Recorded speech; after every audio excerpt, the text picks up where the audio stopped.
I'm one of the executive producers for Starship Farragut, and our new series, Star Trek, continues.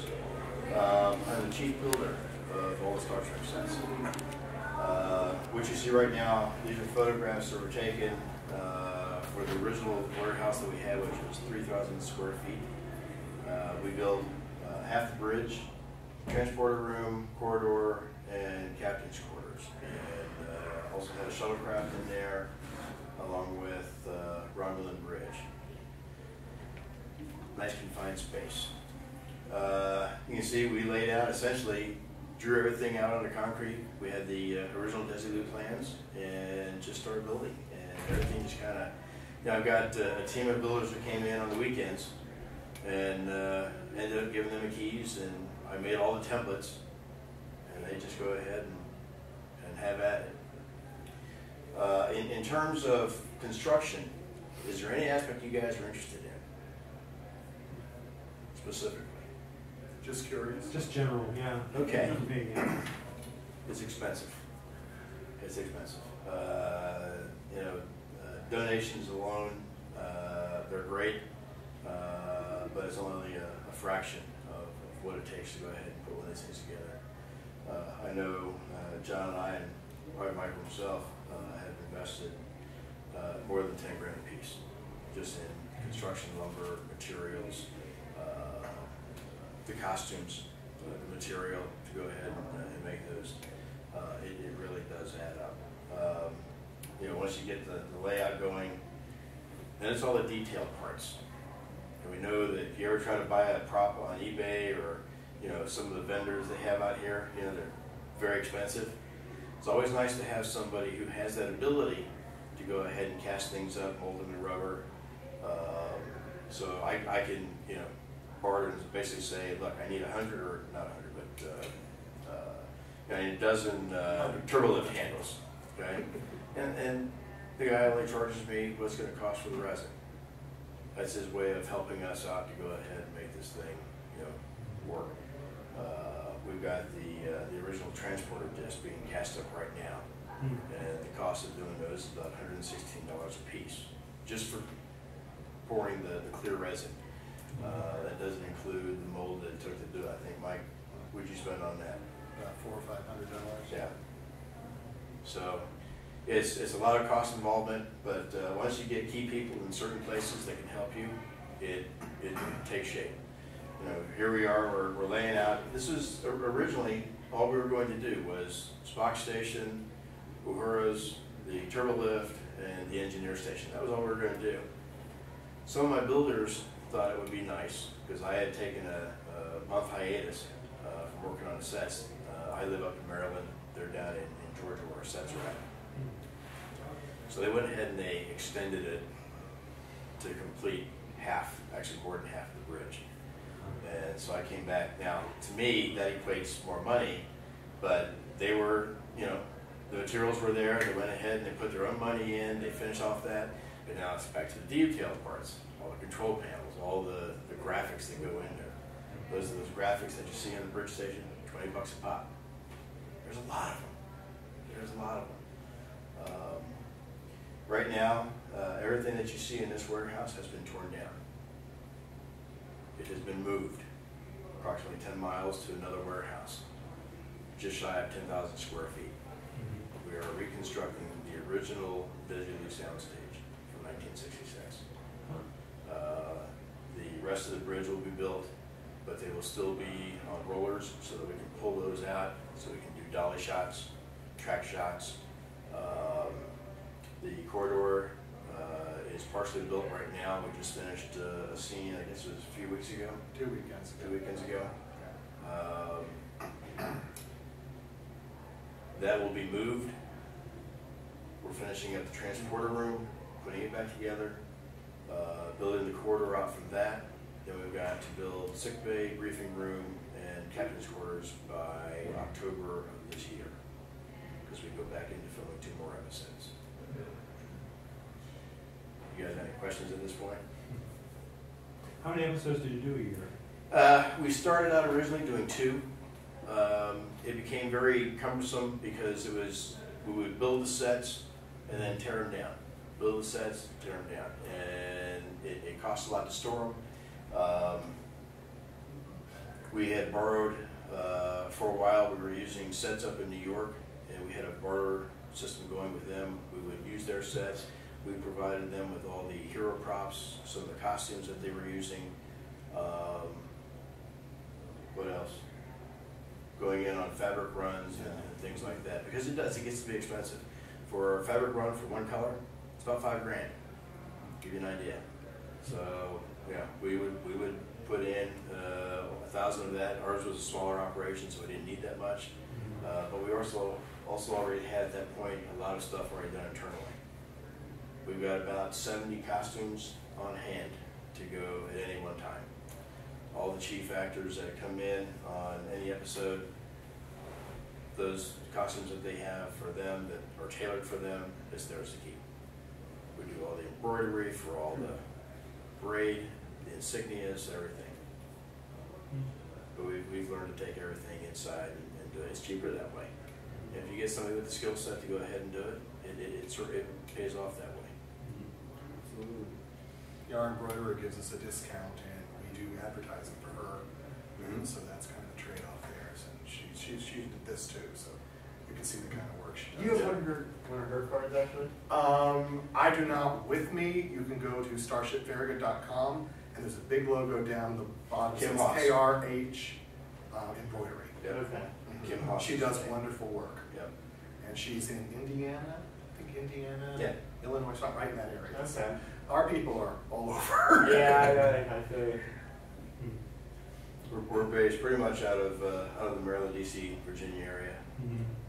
Our special effects artists are essentially all over the world, but our main hub is in Oregon.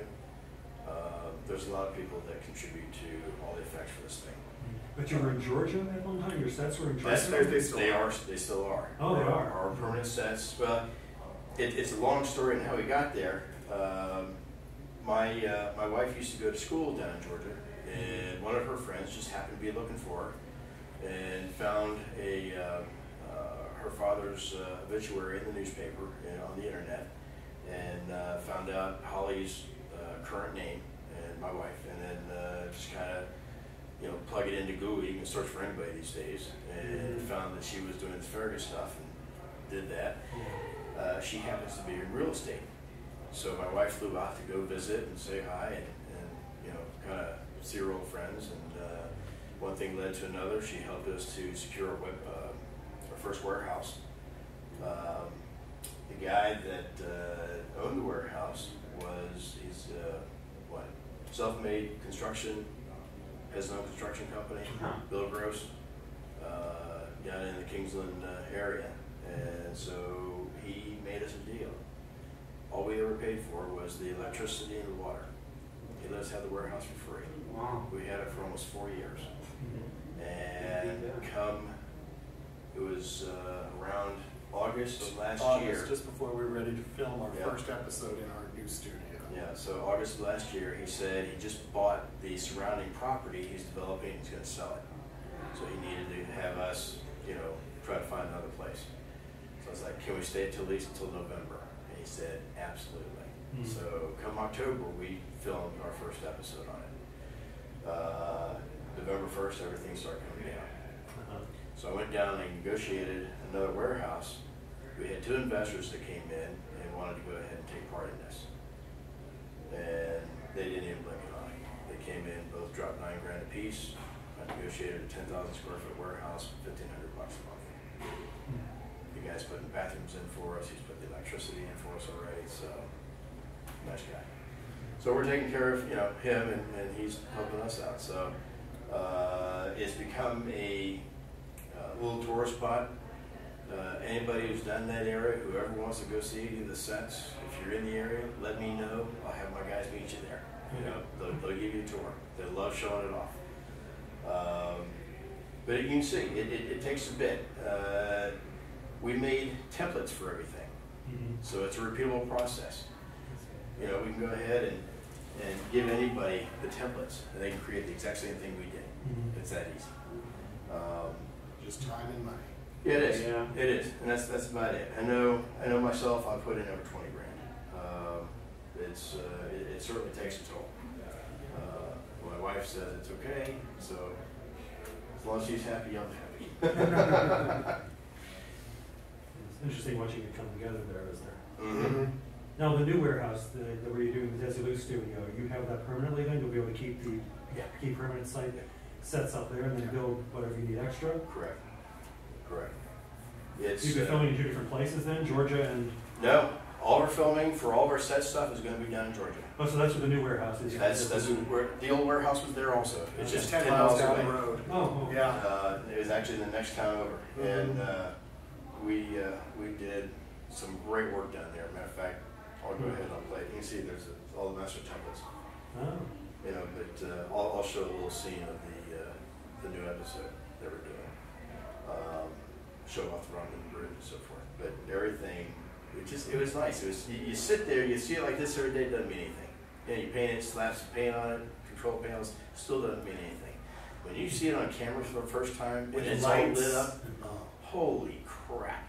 Yeah, it's a different bird. You sit there like, wow, this is really cool.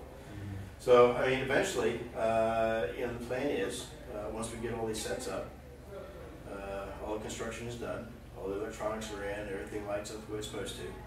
We're going to open it up as a convention.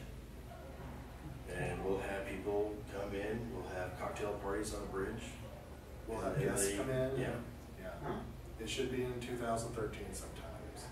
Very cool. If you go to farragutnetwork.com, you can get to all of our sites because a lot of them are broken up, like our animated episodes are on one site, our live actions on another. The Star Trek Continues, which is the new series we're starting, is on another one. And then we'll have one for the convention, which will be Farragut Fest. There's nothing on there yet, but if you go to farragutnetwork.com, you can link to all of them and get to all the sites. So I just started that one, so we're getting that rolling. Yeah.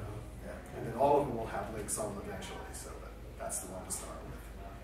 Farragut Network. Farragutnetwork, yes.com. And it's all I say, it's all done with donations. And the embroiderer's name is on that one too. Okay, We got her big link down there too. So. Very cool.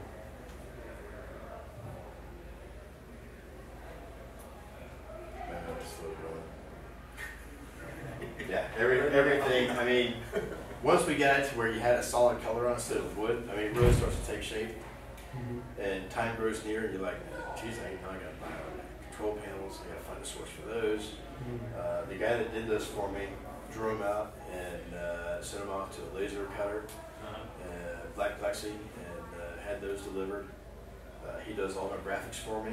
And I just got another order in the other day, which has the BioBed readouts, the astrogator that goes in the center nav helm console, a couple other little displays. But yeah, we're trying to minimize what our CGI artists have to do, and essentially put it back to the same way that it was done in the 1960s. That was try to find out how it was done, recreate it, and makes it easier. So what's your aim with the new studio then? To film new episodes on the old set? I mean, this is going to be the Star Enterprise Bridge? Well, this is the Farragut and Enterprise, so we're going to be doing 2 series. Okay. And I'll go ahead and show you a picture of the new cast. We have Jimmy Doohan's son, Chris Doohan, playing his father's role. And what an accomplishment that was to get him along. Grant Imahara from Mythbusters is going to be playing Sulu. Really? Yeah. That's decent. So I'll show you pictures of him here in a minute. And 2 weekends ago was our first filming with everybody together. So it was wonderful.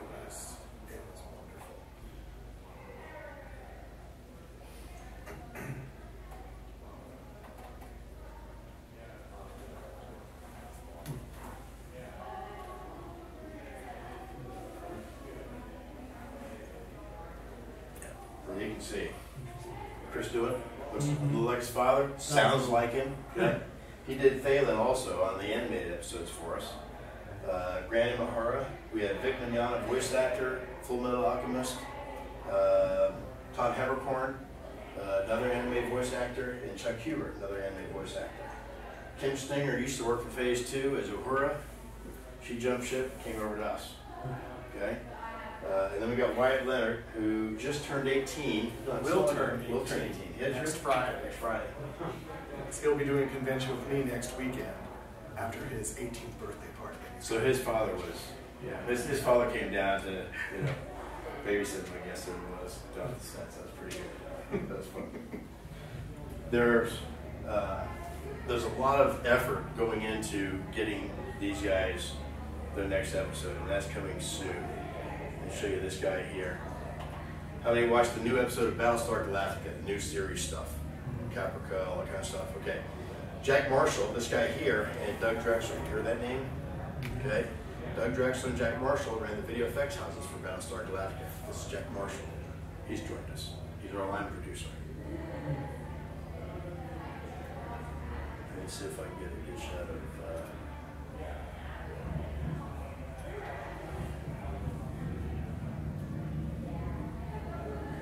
That's great. Does a great oh my. Mm-hmm. Does a great oh my. Mm-hmm.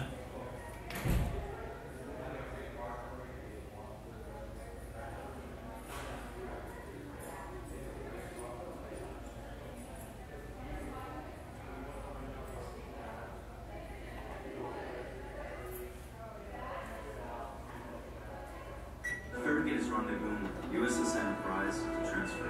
8-7. We're now in pipe. Try to raise the board. CGI is not in yet. 1. It's coming. Okay? This was shot down in the smaller warehouse that we had. Let's get to the right spot here.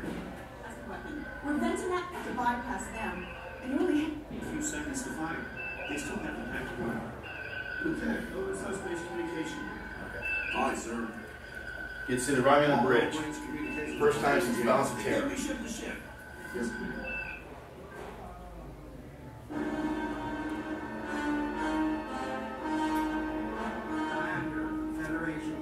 Does it look like the one from to surrender, I suspect. A great victory is at hand. Put him on our screen. Earth vessel, identify yourself. This is Commander Robert Tackett of the Federation Starship Farragut. I think that's enough of a peek. Commander Tackett. And you are? So I see some influence from the Next Generation era Romulan designs. No, not really. That's Unfortunately, that's as close as we can get. The fabric isn't made anymore. So it's tough to recreate that weird shape they had on the costumes. The fabric was a very, it was almost like a scarf type material, knitted, and the pattern was diamond shaped, and it is not made anymore. The closest thing you can find is houndstooth, which a lot of them use for the other shows, but that's it. It would be just too expensive to recreate just for that little segment. Yeah, I have often thought those uniforms are very unusual looking. Mm-hmm. I mean, even the helmets they had for those things, the Centurions. There's one guy that's making them, and there's a couple of guys that ordered, took them a little over 2 years to get them, and they were over $400 a piece. So if you can part with $400 and wait a couple of years for anything, I mean, yeah, but and it looked great. But yeah, we did ours, and they still haven't tried. But that's what happens.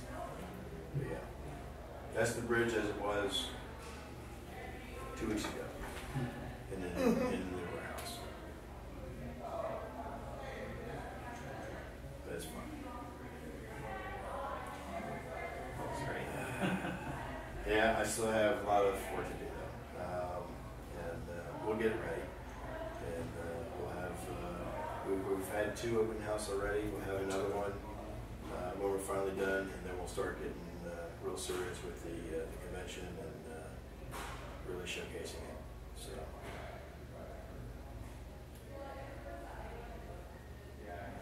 Because we're hoping people will be interested to seeing it in person. Oh, yeah. Interesting. They actually stand on the bridge. I mean, we had it set up where, you know, you could get your picture taken in the bridge and would hand the picture to you. But there was such a fast turnaround. Everybody wanted to get in there and, you know, we didn't bother. At that point, you know, what could you do? It was a done deal. And not when you had 400 people going through in about 6 hours. Oh, bus loads would unload. Yeah, we had bus loads of Really? people. Yeah. For the first one, we had bus loads of people. We're going, what? Where is people coming from? It was announced early that morning on Jacksonville's First Coast News, and next thing you know, before we opened the door, there was a line out there. Like, God, where are these people coming from? And people saw it, they came at their lunch hour Yeah. to go.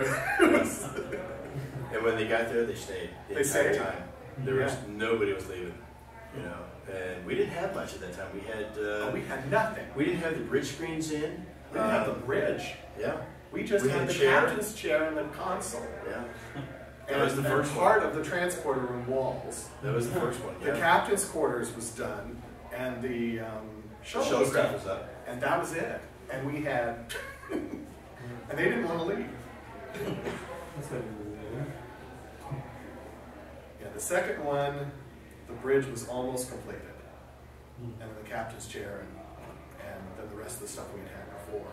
And the transport, was the transport room finished? Or? Transporter room was finished. Yes, it was finished. And, you know, we had more people come through that hadn't come through the first time. So, yeah. It's, That camera, the body there, Yes. it's over 14 grand. Just the body, Just not about the lens, the lens, nothing. Just the body. It will take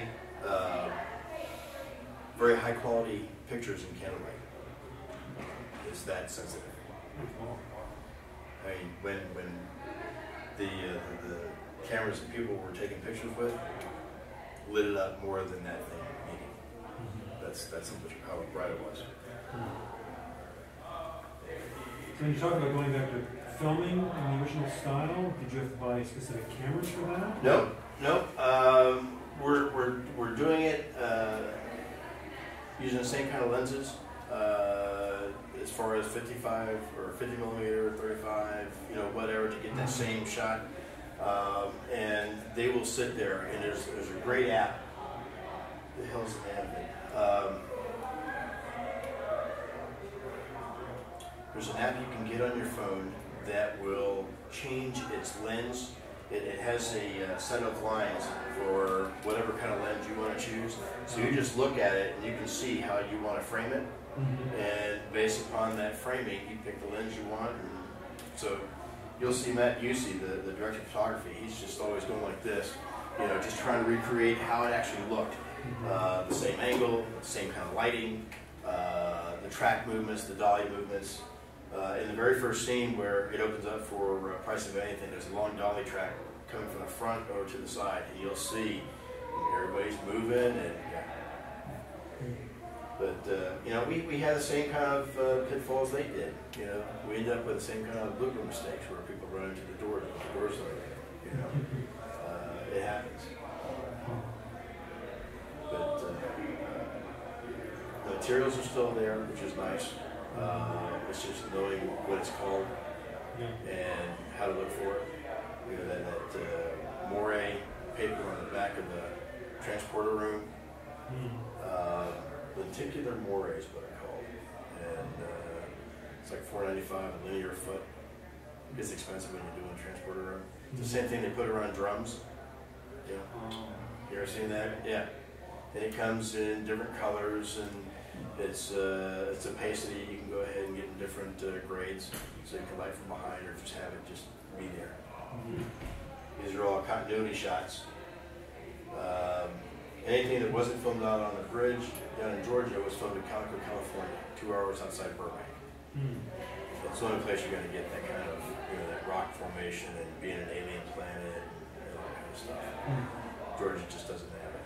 Small plans. No, that is Maryland. Yeah, Maryland wouldn't do it either. So everybody flew out to Calico, actually out to Burbank, California, and then drove 2 hours up to the desert to go ahead and film the scenes.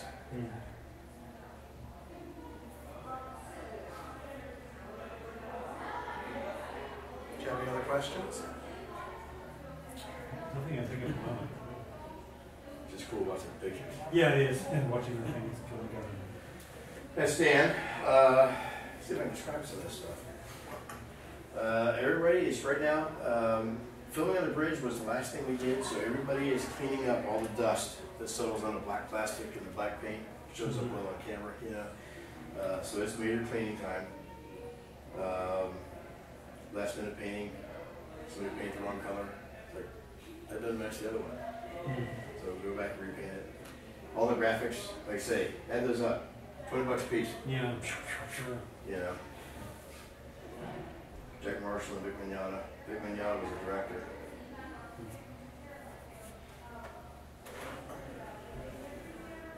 See the Romulan set in the background there, off to the left. Okay,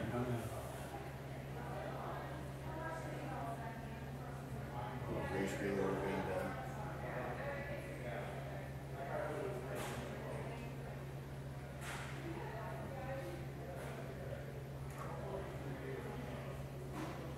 The new guy we have when we did Star Trek Continues, the new series. A guy named Rylas, out from California, came in and did our makeup for us. Spock took 3 hours in a chair. Get his ears on, makeup, shave his eyebrow, or his half his eyebrows, so I can do that. You know, going up. Yeah. Imagine going around town with just half your eyebrows.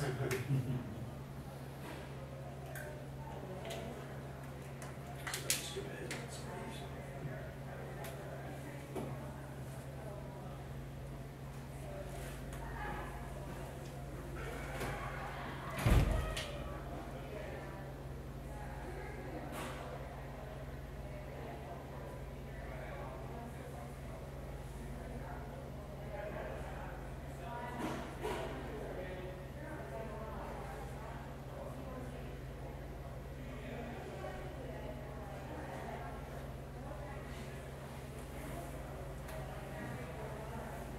All in the details.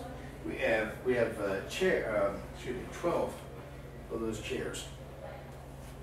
They're tough to find. And if you do, grab them. People pay big bucks for them. The nice ones to get, if you know somebody in the state that's selling it as a local pickup only, call up a friend and say, hey, can you pick this up for me? Because most people don't bid on local pickups. Makes it easy. But those two, the one there and another one came from California. Guy drove 6 hours for me to go pick them up. So they were manufactured at some point. You haven't remade those chairs. No, those are exactly what they used. Everything that we've got, chair-wise, is exactly what it was. We were managed to find out the exact style it was and recreate those. A friend of ours, Ralph Miller, who does a lot of our sound, has one of the original chairs. So even with the chair back on it, so he actually disassembled one, got the pattern for us, and so now he makes those, and he's outfitting our entire set of those. He also made our computer for the briefing room table that will be going in for October's shoot. We've got another guy, Jeff Johnson, who has been making all the wall plantons, and they're crazy looking things. You know, it goes on the corridors. So, yeah. Everybody has kind of, everybody's got a little niche that they fill, and it's amazing. You know, you tell them you need it by a certain time, and you know, here it is, it's ready to go, and just mount it on the wall, or you know, bring the chairs in.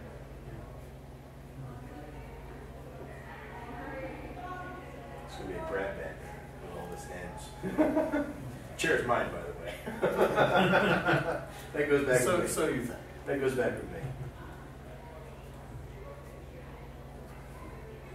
John Broughton, he's the guy that started all this. He's also the one that does all the costumes. He's got the original patterns that Bill Tice had. He even helps the Novos with the ones that they're producing. The little signature V that comes in there, all it is pull the collar out, take a pair of scissors and give it a little snip, and actually forms that V in there. That's where it comes from. Little tricks that they don't put in the pattern for you. So come like this and it looks like this. Doesn't work. Yeah. And we've gone several times. You know, you look at something on screen, light changes the color a bit, so you've got to be able to adjust what looks correct. Some of the scenes, if you watch the whole series, all the railing and doors looked orange, some looked red, and so what do you pick? So I remember when The carpet. oh the carpet, my God. That was the fun one.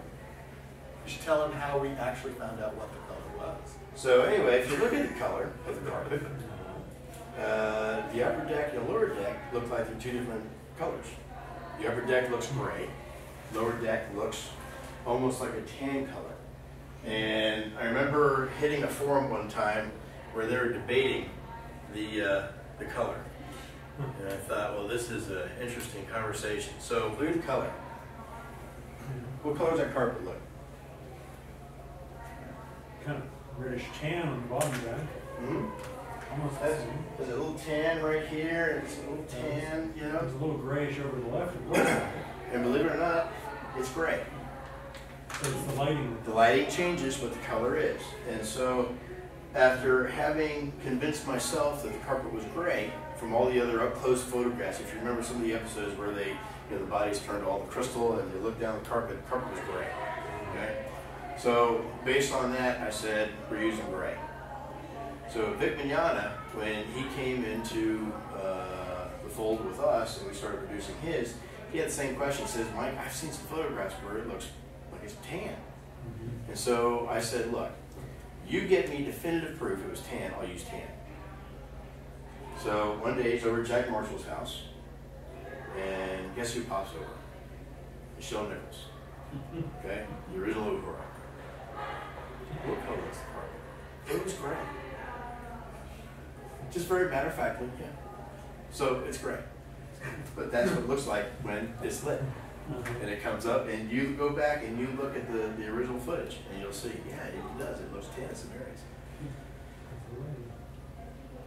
Lighting plays a big aspect of it. So we've got, above this area here, we actually have a lighting rig. It goes all the way around. So the lighting over on this side is going to, throw, what is it? Goes over to here. There's one here, comes down to here, one here, comes down over to the science station. And the reason we did that, if we ever have to go back and do pickup shots, the lighting is still there. It's still set the same way it was. You don't have to do anything to try to emulate what you shot previously. Everything is left sitting up. Makes it nice and easy. But it gives a whole different dynamics when you see it lit and then you go in and start the filming. It's a long process. It really is a long process. Take after take after take after take. And most directors love to get what they call a master shot, which is everybody knows their lines, everybody knows where they have to be at a certain place at a certain time. So you do this whole thing. It's usually pages long of material. And by the time you're done, you hope that nobody screwed it up and the director liked it. Okay? But there's always, when the director is sitting there and he's watching the monitor, just like you and I would be, watching the episode. That's what he's looking at because he wants to see what the camera's seeing. And so he's watching the captain. As the captain goes in, boom, runs right into the door. It's like, oh yeah, I'm supposed to call a door white light. Yeah. So you really get immersed in this, but you get to see what that camera's actually seeing. So once it's all done, if he likes it, okay, well, we're going to keep that one. Let's do another one for safety, and then we'll move on.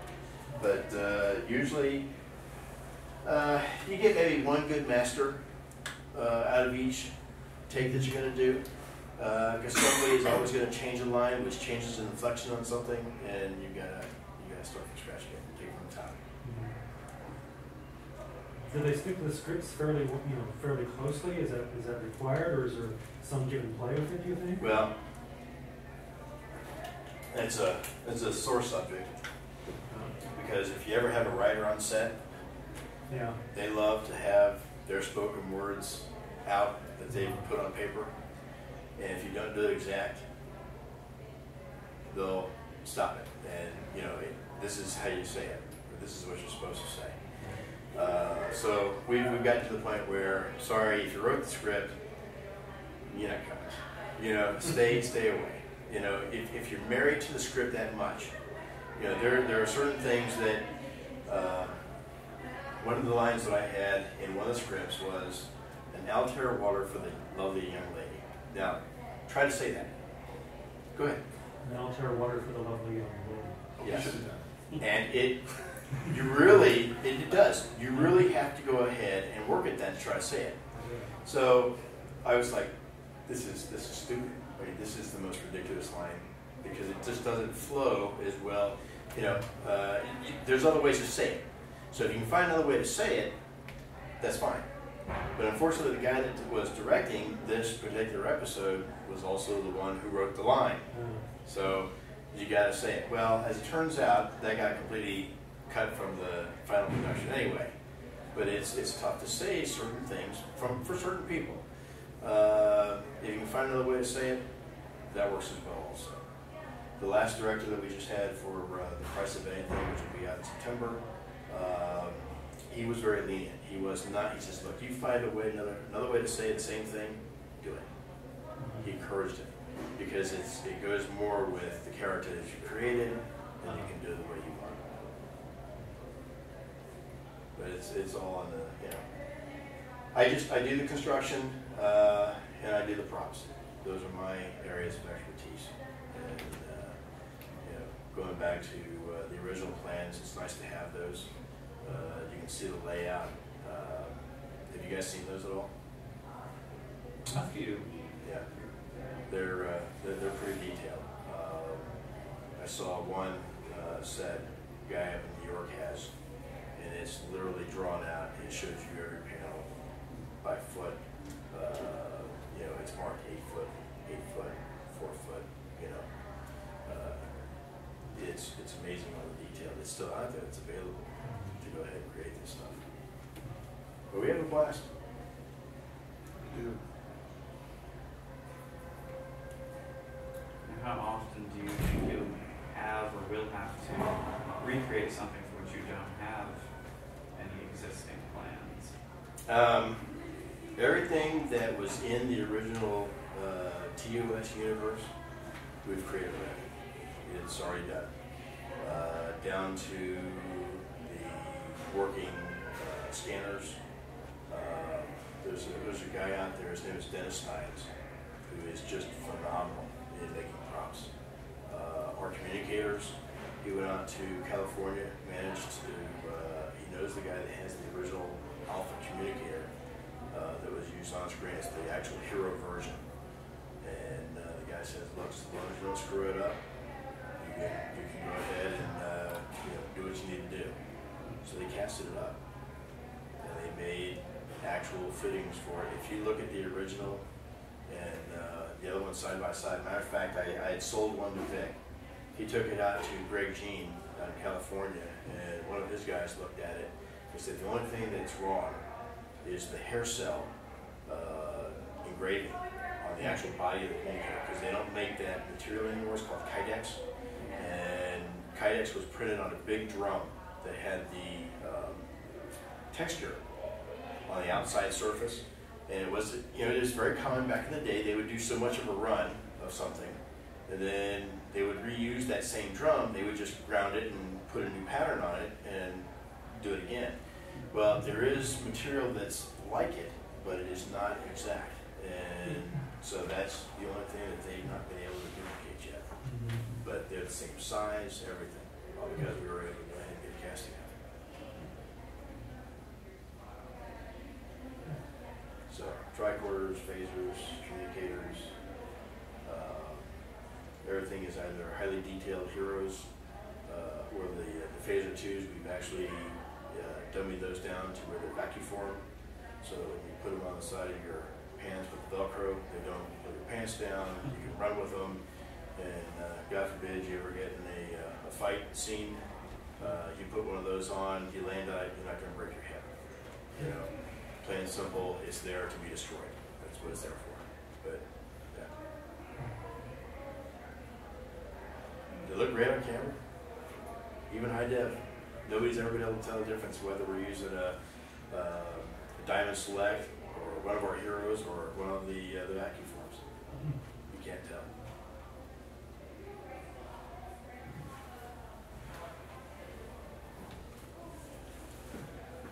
That was a monster set build. That and rhyming the bridge. Nothing is ever 90 degrees. Nothing. All angles.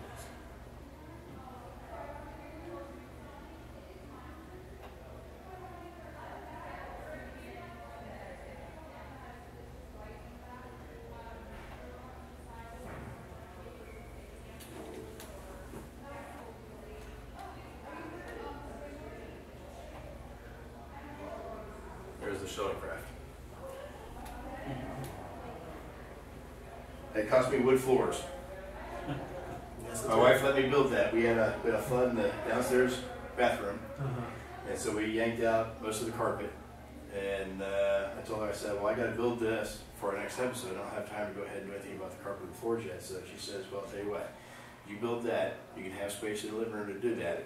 Once you're done, it goes out, never comes back, and I get wood floors. Gotta love her. She's Sam, still waiting for her wood stairs. I'm working on that. I'm working on that. That's next.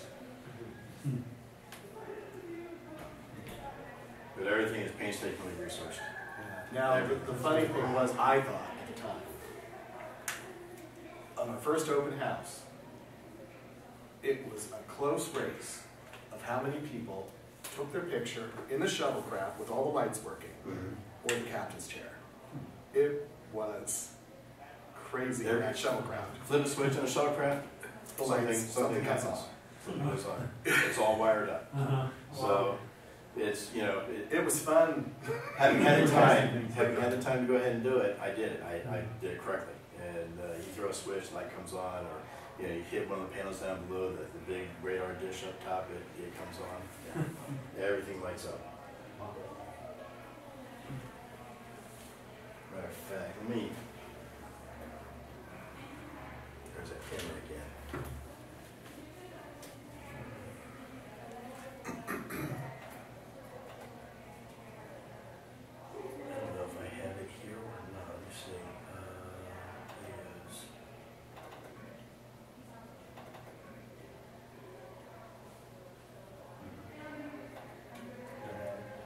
It's got to be on my drive.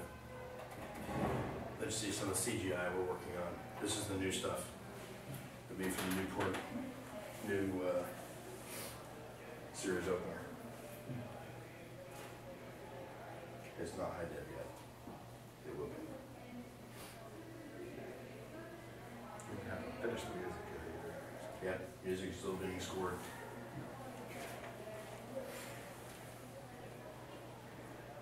But there's more than just construction into these things.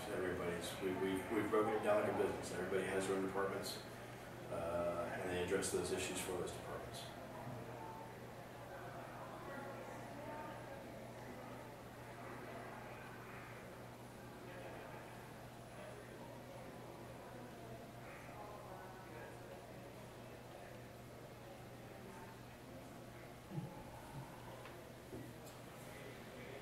And then I'll let J.J. Abrams.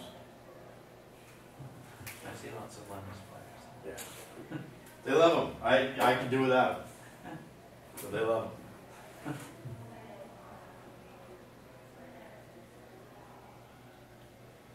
Yeah, I wish I had the other stuff here.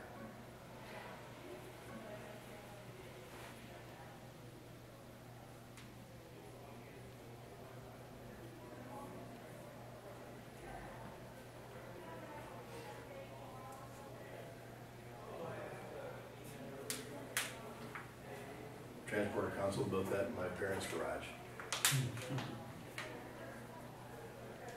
Graphics are done by Carl Mazur. And all the plexi and stuff, I came from another friend of mine, Bruce Boyd.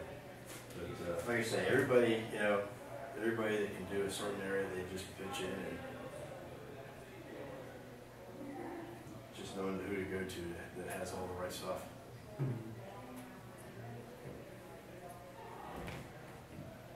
Any other questions or comments? Very good. just kind of like take it all in.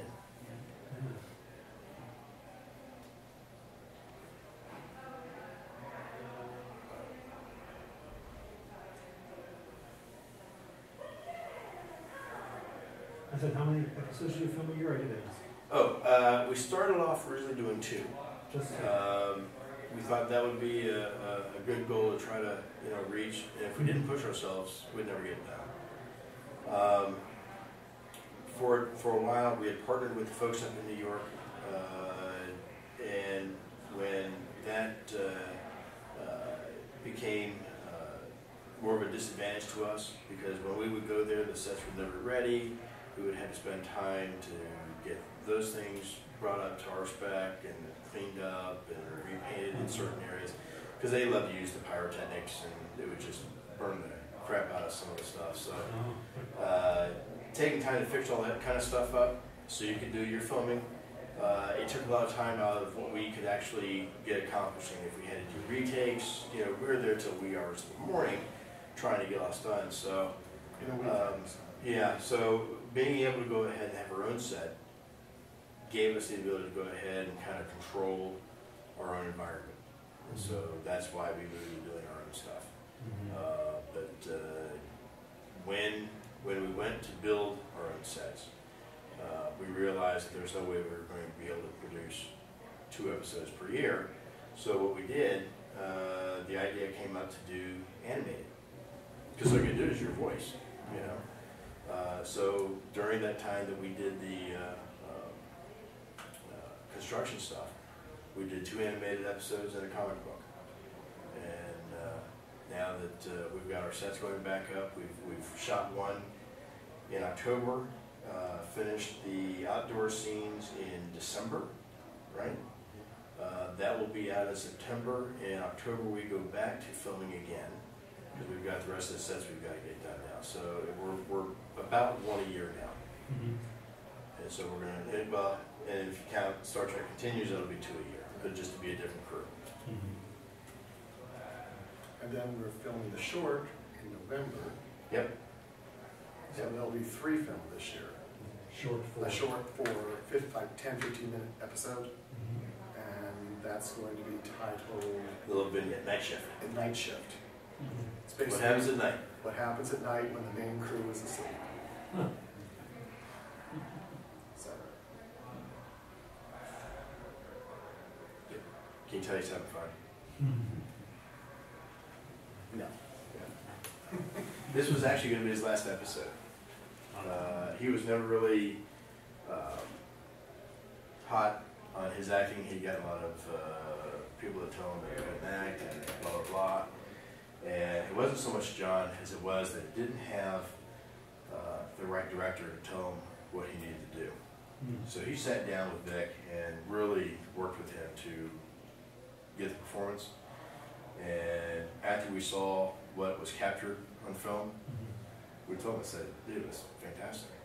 So because of what he's seen, he's staying on. And so that was good, because now it's still the 3 of us. So but yeah, it looks totally different. I mean, it's green paint, but wait till you hit the light on it and it changes. Amazing how lights can And back then they liked to use the color lights all the time. Yeah, well, there were some color television sets. Yeah, that's what it was for. That's what it was for. So the splashes of light on. I mean, when he... That back wall with the green, the red, and the yellow? Well, that and the transporter room. That's what freaked me out. Is when I went down there and I saw what color they painted. I went, oh yeah. what? It's purple. I walked in one day and I said, here's the color we're painting the transporter room. Yeah. And everybody looked at me like I was crazy. Just this total purple lavender color, I thought, wow, really, Mike? You want to paint something else? And I said, no, this is what they used 3rd season. This is what we're trying to emulate. And my guys are just as bad as I am. I want proof. Okay? Show me that it was that color. So I went ahead, I had stuff already. I said, here you go, look at it. There it is, purple. It's purple. Sure enough, it's a damn match. But the lighting changes that. So, if you get a good shot where it's just regular lighting, you can actually see the color that they did it with. And there's some good stills that are out there. But it was, when it was lit up and everything, that was it. But yeah, there's no lighting in there. You know, it's very little. And you see how much it doesn't have that same dramatic effect to it. the same thing with the Romulan Bridge. Yeah, that's what was just showing. That was Yeah. what it was? Oh, okay. Yeah, that was, it just changed the whole color scheme of what, it's amazing. That was taken behind the screen. One of the things that we've done every shoot is stuff that is relatively easy to recreate. We give away. We literally strip the bridge. All the turbolift handles come off. Those go to the actors for taking part. You know, there's we try to give back to them for coming and doing this because it is all volunteer. Nobody gets paid to do this, and they're taking time out. They fly out from either their home, work, whatever, California, Pennsylvania, Oregon, you know, wherever they happen to be. They fly to Kingsland, Georgia, and they take part in this. So, John and I, we cater every shoot for the actors, for breakfast and lunch. Dinner, you're on your own. But we also go ahead and have giveaways. So all the turbolift handles, they're replaced every episode so far that we've done. This box library computer that sits at a station, we've given away our second one already. I got to build another one. The Romulan console, that's gone. That's gone. Yeah. The interesting thing is, the day I left my house in Maryland, I was heading down to Georgia to get everything ready for filming. And the day after I had left, the lighting kit that I had ordered for the Romulan console finally came in. I was like, really? And I had ordered it, you know, 3 weeks before. It just never arrived. And so finally it does come in. But it's $200 worth of electronics that is now in my house in Maryland, and I'm down in Kingsland, Georgia. So we did a lot of makeshift stuff on the console, and I said, you know what, we'll rebuild this. We'll do it the right way next time. And so we gave that one away. But it's been doing convention runs, so Yeah.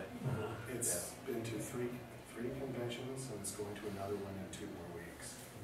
So it's been, because it's sitting in North Carolina right now, so any convention around North Carolina we do, it goes there, so people can see it. So, and we took the captain's chair around to a couple of conventions too. Captain's chair made it around, and Went 3 places. It's going to a 4th now.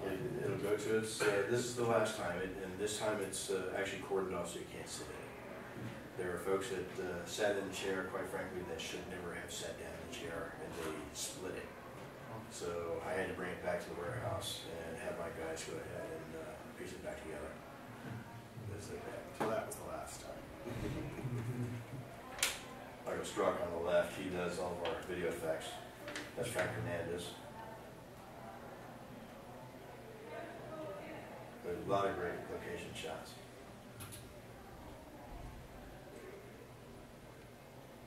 Something interesting. A couple of the black and white ones were interesting because when I first saw Star Trek, it was in black and white. Just to see the guy playing Spock there, standing against the rocks. Yeah. It was very reminiscent of something like that.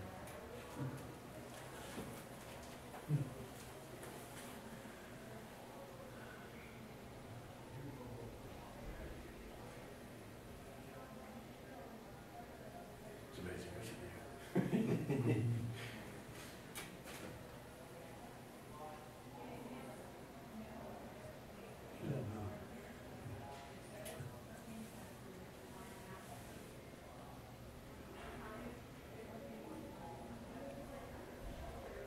Goodman shot in 1966. That's the fun part, you know. That was a spoiler. That looked like you. That's what Oh, that's the shot. The green guy, yeah. Yeah. He played the monster. I said, yeah, give me a good camera. We can actually cut him out and, you know, fill in the background. And that chroma key.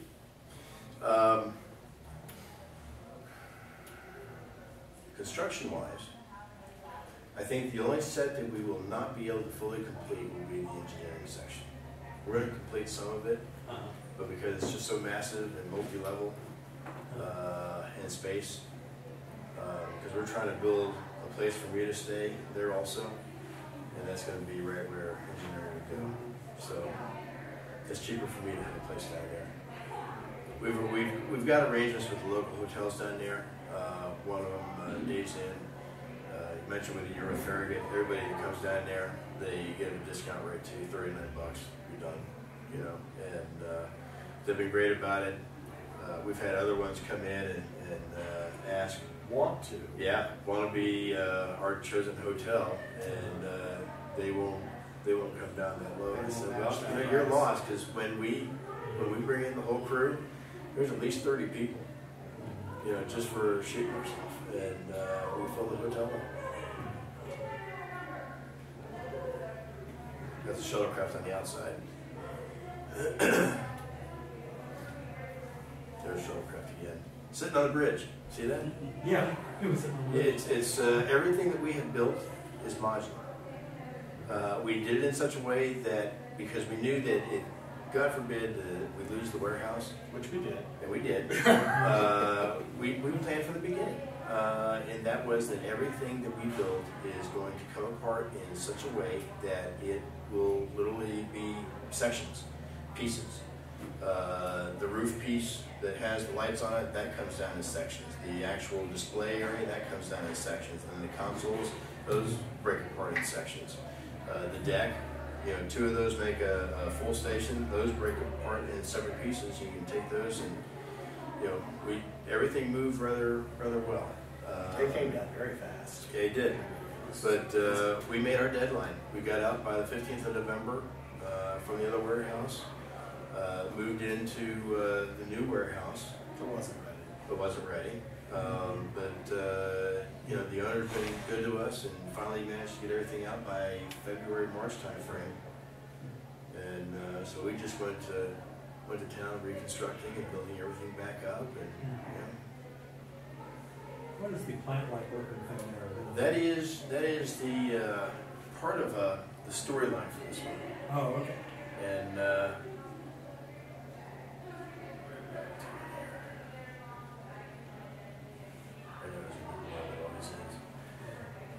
they call it for this show it's called the Nectos flower, and it's the only plant that they found that has a cure for the guy that you're seeing in the picture right here. And so what he wants to do is not necessarily use it to save his life, but to go ahead and plant it and make more so that other people can go ahead and use this cure. So, and that happens to be the captain's father. So it makes a very nice dynamic. Matter of fact, we give you the scene In the shuttle? in the shuttle here. So you can see the shuttle. Lit up.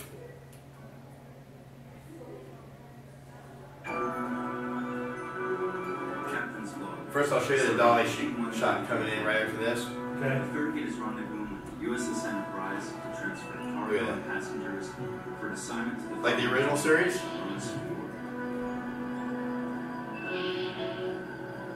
All of those afflicted with death as I don't know, but his parents, they don't hold it back.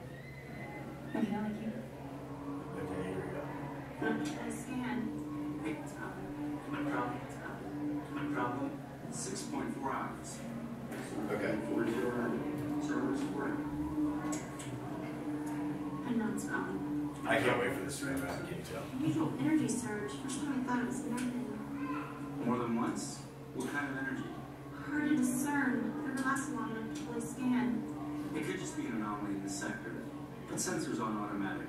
We've already done that, sir. Good.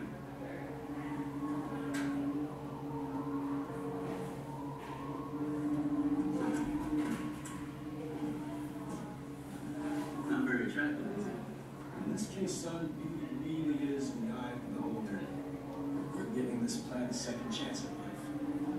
Everything deserves a second chance. Doesn't it, son? I wish you'd stop calling me. Doctor, you should get some rest. Why not perform? What would you expect? Civility really nice. I see. So it's the silent treatment for the next 6 hours. You prefer a family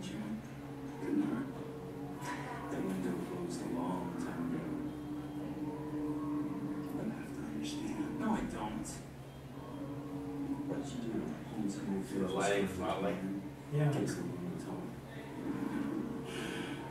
Yes. That's exactly what I did. That clear piece on top of the next house flower. If you ever done any body work, the little cat that's on top, that's what that is. Anything that looks cool, you know. Yeah. Is that so long? 20 years, Dad. It took you 20 years to realize that you might want to commit one. It's more complicated than that. There was so much going on in my life. Maybe it's that there were more important issues than just you and I. And Mom.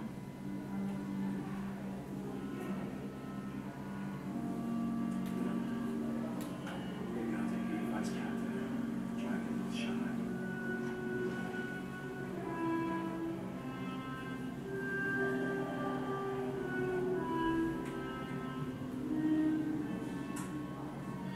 Captain, there it is again. Sensors on maximum. It keeps disappearing and reappearing. Can you get a lock on it? It's swear that's the energy signature report. Proximity alert!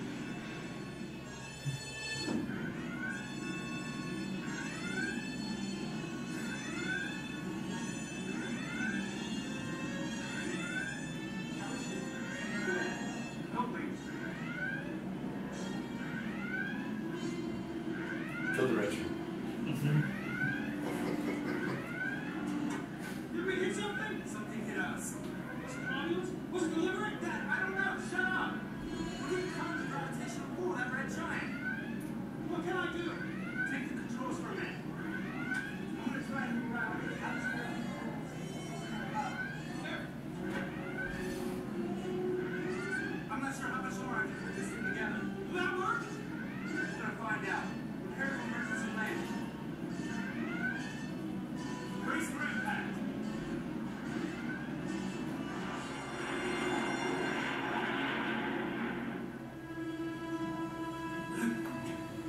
Now they took out the door, Uh, okay? And when they simulate the opening of the door, all they're gonna do is turn a light on the outside. Wait, lift us! Dad, come on!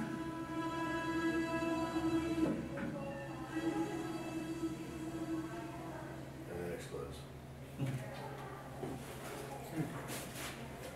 So we lose the shuttle. Ship spawn, starting at 5124.8. First officer attacking temporary command. The shuttle. So it's gonna be good. They're working on the CGI right now. They still got color correction to do, sound balance, Scoring. musical scoring, because we didn't use the original series music. We did it just for the rough cut to show the pacing. Yeah. So September, about the second week, we'll have it done. Are there any final questions? Because we've gone over, actually. That's the way it goes. Did you enjoy? Very much. Good. Very much. Thank you, guys. Very much. You're welcome. Yeah. If Do you do a you're, lot of green screening? we try to stay away from it. Yeah, we try to stay away. Just, Because I'm trying to break into doing stuff like that. Do you have any tips? well, that's. Yes, You absolutely. can give them more of the. Yeah. We started out originally. One of the things that is probably the easiest thing to do, and people overlook it from a I mean, obviously, I wouldn't show up on one, but. Correct. So, see the lighting in here? Absolutely no. Stay away from fluorescent lighting unless it's a high frequency. Okay. But at 60 hertz like this, when you try to, when you're at a green screen, you will literally show up with a green flickering hue around you because the camera's going to pick up. The camera picks it up, but the eye doesn't. The eye doesn't. So 24 frames per second. If you want to do movie quality stuff, 24 frames per second. 24 If you ever watch a TV show and something just doesn't look Like a computer monitor? yes, Or, okay. something doesn't look right. The reason being is when they went to reshoot, because they probably reshot that take because they didn't like the first one, they probably had the camera set at 33 frames per second, which is video. Okay? Most of your high-end video cameras will go ahead and go to 24 frames per second progressive, and you can actually shoot 24 frames per second. That's the best way to get that movie quality. You go to a movie theater, 24 frames per second. All right, cool. Thank you very much. Green screen, stay away from 60 hertz fluorescent light bulbs. Regular lights, fine. Okay. Just no Floods, fluorescence. yeah, no fluorescence. Like I say, unless you're going with the high-end stuff, and if you do, they're great.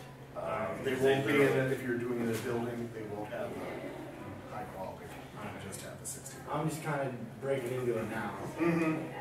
Yeah, I'll show you this one here, which was shot with fluorescent, but it was shot with the high-end fluorescent. Where is it? Where is it? Where is it? Where is it? Where is it? There we go. This is not high res, but it'll give you an idea. Oh, okay. This is Starship Polaris. The writer of this and the creator of this is known as Dennis Russell Bailey. He actually wrote the episode for Next Generation, The Tin Man. Okay. He also did First Contact, where I can't remember her name. She was Lilith on Cheers. Oh, the BD Huber? Yes, yes. And she wanted to have Riker's babies. Remember? So he helped co-wrote that one. But this is his own project, which he's done. This will be out in 2013. But this was shot with a lot of fluorescence. But it's the high-end stuff. And you don't see any flicker. All the CGI is being done by the same guy that does our stuff, new effects. John and I got involved in this project because we're SAG signatory. So I know Dennis was trying, because he did have SAG actors doing this, he needed to get that in place, and he was coming into roadblocks. And I said, well, why don't you offer to partner with us, and he can come under our umbrella that way. So we did. John did the costumes, I did the props. And the set building was done by this guy down here and the guy that just walked in there. Great sets. They're now in a landfill.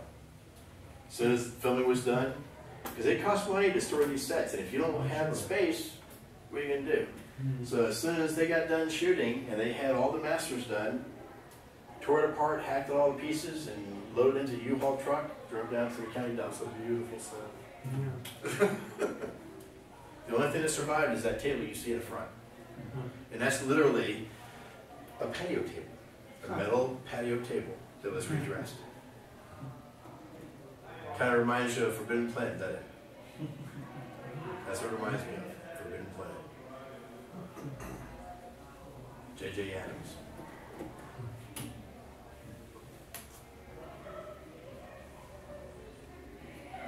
That'll be out sometime 2013 timeframe, hopefully. It is in a lot of post-production at this point. Here's a little thing of our new warehouse. Time-lapse. Where they're clearing stuff from is where our bathrooms are going to go. That's why they're clearing that stuff out. This is where our transporter room is going. There's a bridge. You see, we moved it over. And here's the briefing room table, captain's bed, one of the big pylons. There's an at-home console. Sure, it's probably around there somewhere. But every weekend, I've got a crew that goes into that warehouse and they do work. I give them a 3-week break this time. We just got done shooting, very fast schedule, and they're tired. Yeah. So we go back in next weekend and start working again.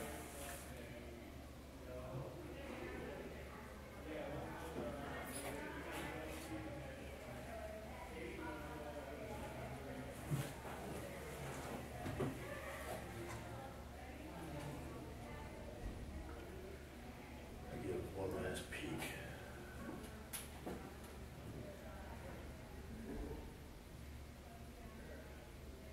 There's some of those wall plantons.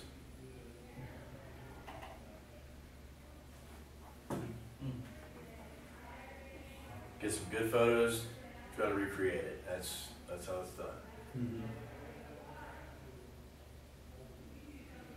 Let's go back.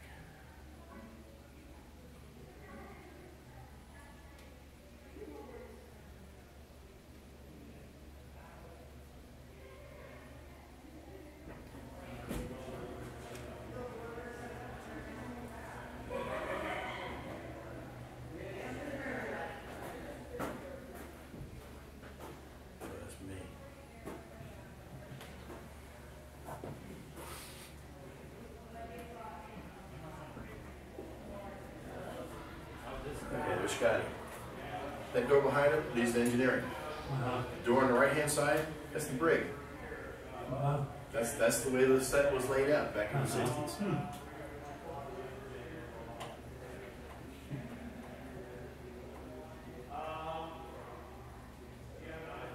Off to the left there, where that has that open space, that's that triangular ladder that they had that we've got to get built yet. I got to get somebody to weld me a nice little ladder piece to go in there.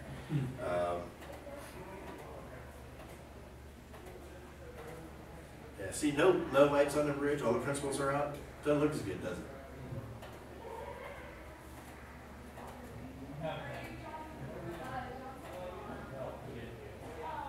Oh, you're doing spoilers. That's a spoiler. Wait a minute, you're doing a spoiler here. Yeah, you really want a spoiler alert? Well, we did. So that familiar? It does, doesn't it? It does, but I can't place. Okay. Keep this under your hat. Star Trek Continues is essentially that. That's the new series that we're creating with Kirk, Spock, and McCoy. They are going to be pretty much, the last episode was with Janet Lester, where she took over Kirk's body. I'm the captain. So they're starting their series where that one left off. And that was the recreation. Okay. So that's where we're starting from. That's a spoiler. That's a big spoiler. Anyway, glad you guys Well, look came. forward to, yes. Thank you guys very much. Thank you. Yeah, you. It's a really very interesting presentation. Very much. Turn the sound down. We're the ones who are keeping them. Oh yeah, you go.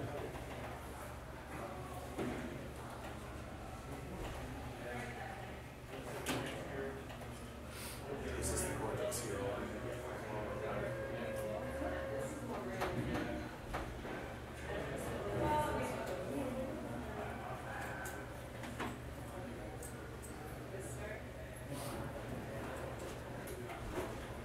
Ready to go?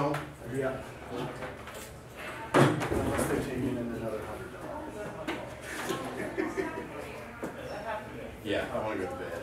I know you do.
Right here. Well, you need to chill out. Oh.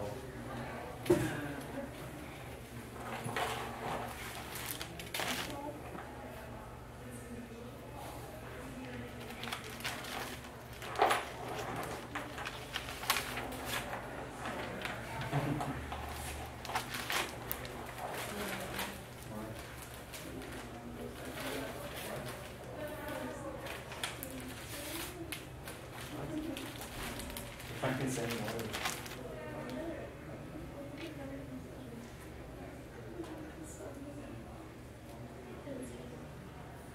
It's not. I don't supply the slush machine with sheets.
guys. Until it starts. Nice.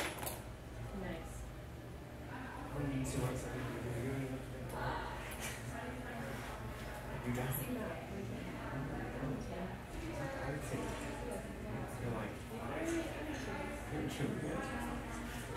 Ow.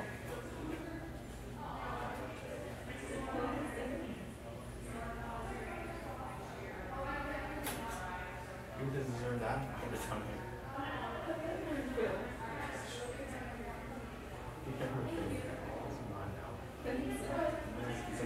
It's a knock pocket.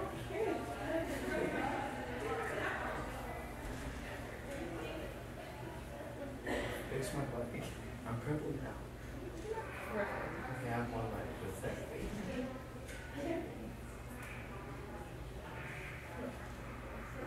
Why couldn't I do therapy?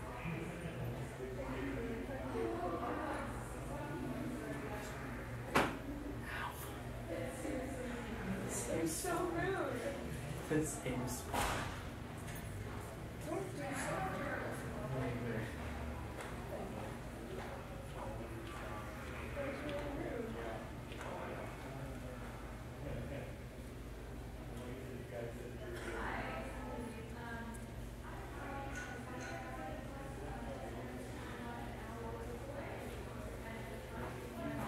This one, they're male characters.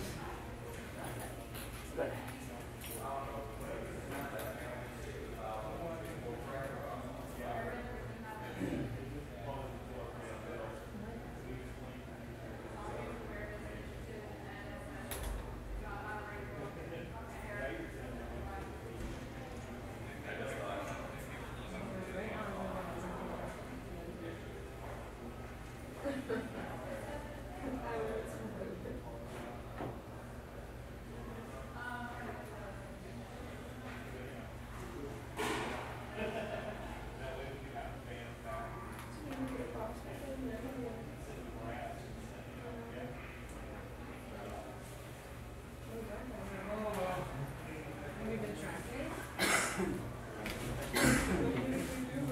Keep forgetting to look at it. Stop forgetting to look at it. It should bother me more than I wish I citizen and trying to remember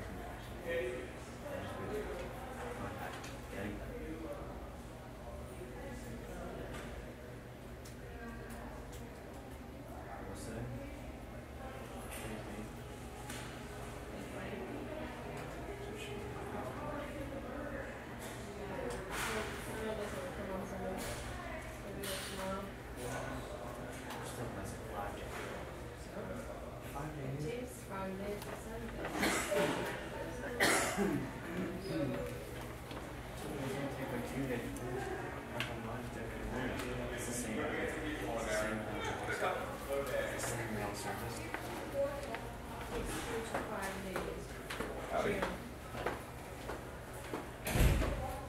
I think this is going to be kind of a small group today. So if you guys want to move up, we can have a conversation instead of a whole big spiel. and you don't have to project so far. Yeah, you know, I do this for a living. So I'm a trainer. So I'm used to projecting, but it's a little more fun if we're all close together. What type of training do you do? I'm a corporate trainer, so I mostly train leadership and development stuff for, That's interesting. yeah, it's fun. Pays the bills. I travel a lot, so I got to my room this weekend on points, and that's always helpful. Yeah, it is. So we're here to talk about writing characters that people love or hate. How many of you are writers? Dabble? You are. Wanna be? Would like to be? Enjoy writing something? I help Stan edit his work. Oh yeah? Yeah. Excellent. With punctuation, but I'm not the best, so we get a professional editor to do them. But you know, if you clean it up a little bit, it helps. Yeah, it helps the editor. And you know, even as I've learned, even a professional editor misses some. They do. You know, you got 70,000 words in a book, something gets by them, and then you get a 1-star review on Amazon because you have a typo on page 740. Yeah. Or they didn't do the IT''S correct. I have 3 1-star reviews in my book, and all 3 of them are about typos. Yeah. And the first one was deserved. There was a bunch, but then I hired an editor, and then I had a second editor look at it, and now I think there's 2 in the book, and I just got the 3rd 1-star review for typos, and there's 2. Mm-hmm. Yeah, We've had 2 editors, both with masters, and then professional editors look at it, and things still happen. Yeah, so what kind of stuff are you interested in maybe someday, one day writing?